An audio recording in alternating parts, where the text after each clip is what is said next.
મુંબઈથી MD drugs લાવી સુરતમાં વેચાણ કરનારાઓ સામે સુરત એસઓજી પોલીસની ટીમે લાલ આંખ કરી છે।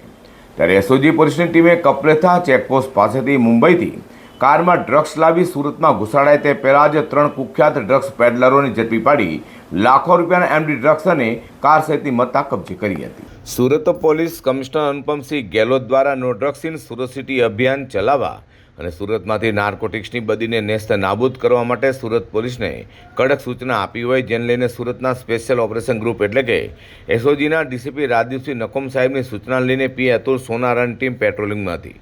ત્યારે એએસઆઈ ઇમ્તિયાઝ ફકરુ મોહમ્મદ અને હેડ કોન્સ્ટેબલ જગદીશભાઈ શાંતિભાઈને મળેલી બાતમી મળી હતી કે મુંબઈથી કારમાં એમડી ડ્રગ્સ લાવી સુરતમાં ઘુસાડાઈ રહ્યો છે।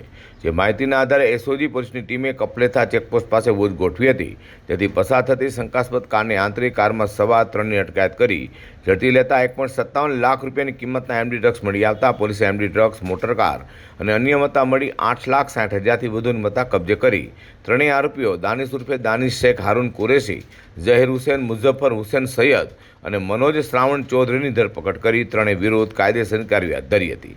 જે અંગે એસઓજીના ડીસીપી રાજદીપસિંહ નકુમે વધુ માહિતી આપી છે। એસઓજીને એક માહિતી હતી કે મહારાષ્ટ્ર મુંબઈથી સુરતની અંદર એમડી ડ્રગ્સ ઘુસાડવાનો એક કારસો રચાઈ રહ્યો છે। એસઓજીને ઇન્ફોર્મેશન મળતા કપલેથા ચેકપોસ્ટ ખાતે એસઓજીની ટીમ ગઈકાલે રાત્રે હાજર હતી। તે દરમિયાનમાં એક હુન્ડાઈની ગાડી ત્યાંથી નીકળી અને તેને ચેક કરતા તેની અંદરથી 52.350 ગ્રામ એમડી કે જેની કિંમત 1,57,000 રૂપિયા થાય છે અને ગાડી સહિત ટોટલ મુદ્દામાલ જે છે 8,60,550નો થાય છે એ જપ્ત કરવામાં આવ્યો છે। અને 3 આરોપીઓ દાનિશ હારૂન શેખ કુરેશી, સૈયદ ઝહીર હુસૈન અને મનોજ શ્રવણ ચૌધરી ત્રણેયને ધરપકડ કરવામાં આવે છે। સચિન પોસ્ટેમાં ગુનો દાખલ કરવામાં આવ્યો છે।